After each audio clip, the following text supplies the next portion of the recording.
Six Nations match with France will go ahead as planned. The fixture in Paris is in doubt because 10 French players are self-isolating after testing positive for coronavirus.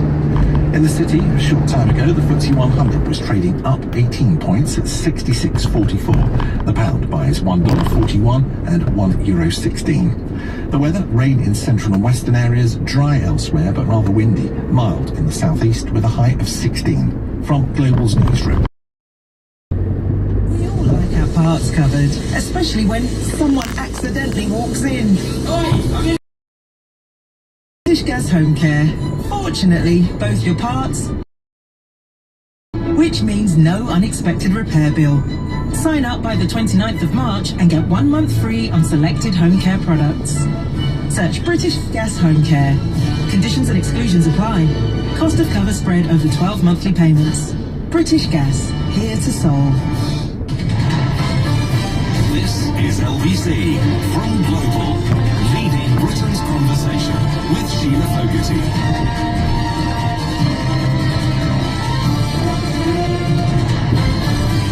Hello there, good afternoon to you if you're just joining me here at LBC. Just a word to the wise on cladding. It's been debated in the Commons again today, and Rachel Venables, LBC's correspondent who's taken a big lead on this, will talk to me at 1:45. So if this is an issue that very much impacts on your life, that's when you must pay attention. 1:45. You feel free to pay attention now as well. I'm going to focus for the first 2 hours on the experiences of educational and employment prospects of young people, because I think there's a sense in which their needs have been, if not forgotten, then glossed over a little too much, and maybe in some senses forgotten when it comes to the pretty dreadful employment impact this pandemic is having on them. That's at 2, we'll focus on that. Robert Colville will join me to talk about that at 2. But I want to start with schools and education, and this call from the government and an offer of money to back it up as well. For secondary schools in England to be asked to consider delivering face-to-face summer schools as part of their efforts to help pupils catch up. Now, it wouldn't be for all pupils. Boris Johnson said the money will help ensure that no child is left behind.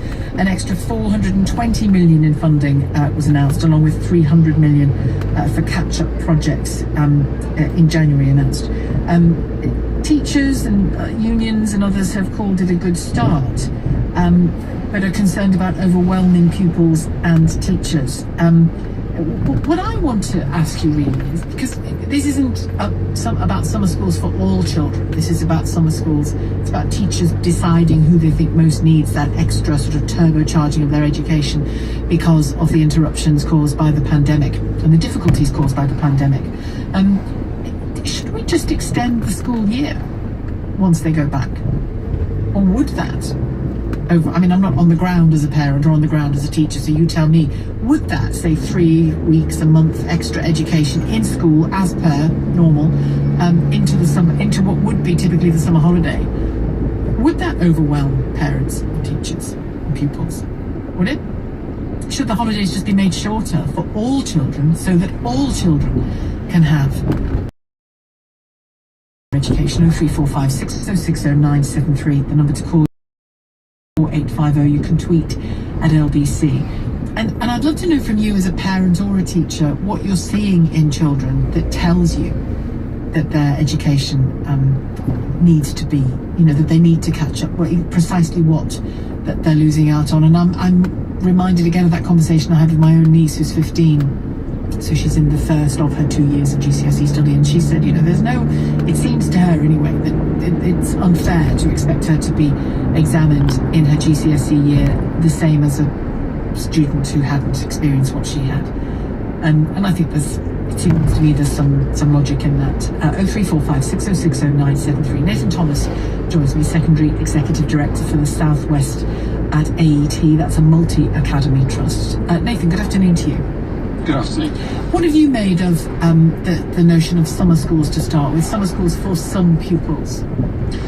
positive and received that very well. We've been working on similar projects over the last 2 years at AET to ensure that we are touching base with our students throughout the summer.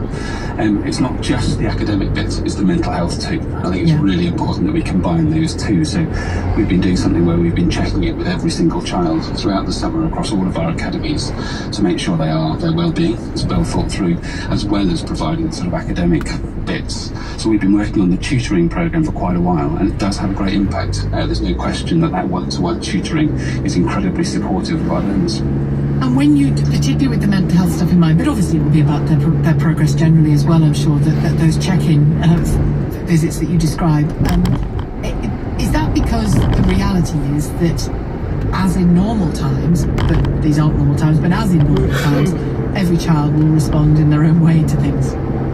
Absolutely. Every child is an individual, and we must never lose sight of that. And everything that we can do to support every individual is critical. So we need to treat every child as an individual, and I do think it's right that we are looking at who needs what within those summer months. I think it's also important that we get the balance right. The students do also need a summer break.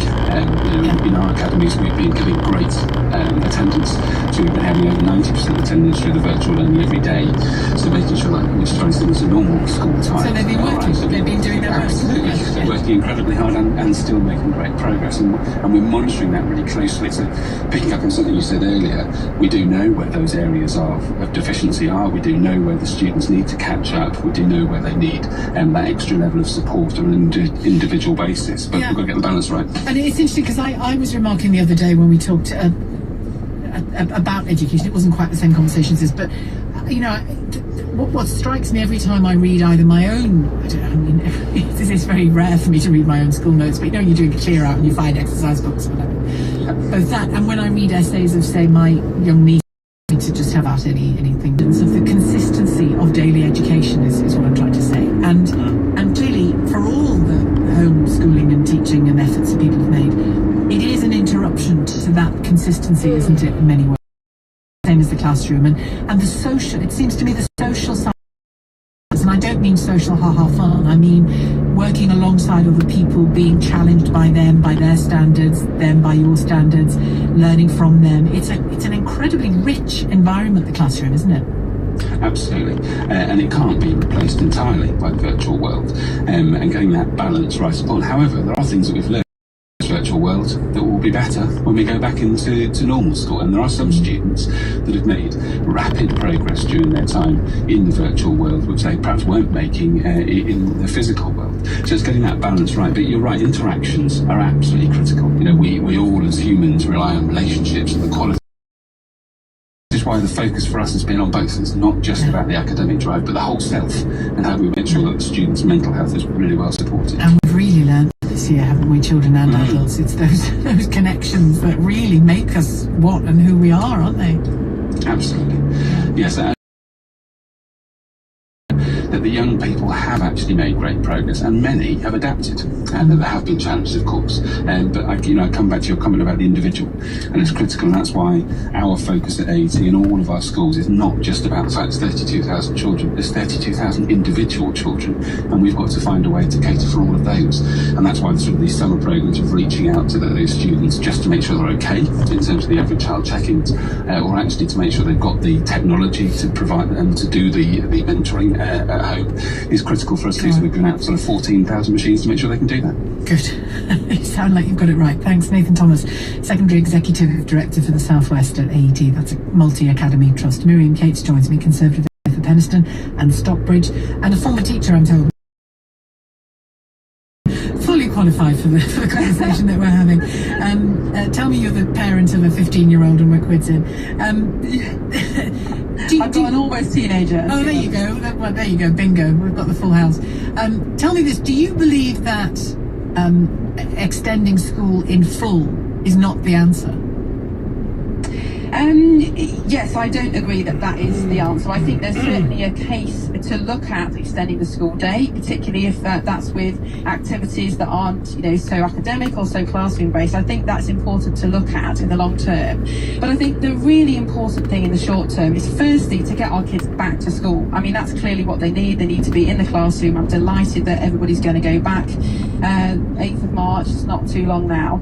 But I think what the government's announced today is a really, really good and rigorous short-term catch-up plan that will help our children get back to the classroom, get ready to learn, and really pick up particularly those children that are really going to struggle to catch up again. So it's really important to note this is a short-term plan, and actually Sir Kevin Collins, who's been appointed to oversee the long-term catch-up plan, is now undergoing a process of consultation and looking at what we need to do long-term, because there's no bigger challenge ahead of us right now as a society but to help our children catch up. So I think all these things should be looked at in the long term, but in the short term we just need to get them back to school.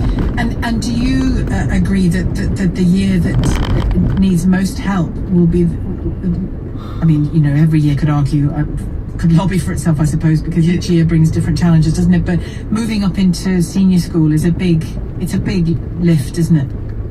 It is, because obviously there's an increased academic challenge, and this year's year sixes, haven't had the time in the classroom to prepare for that. And there's change also a big, as well. And it's exactly. There's also a social and emotional challenge, isn't it? And even in a normal year, that is a difficult time in a child's life. You often go from a small school of maybe 300 kids to suddenly 1,500.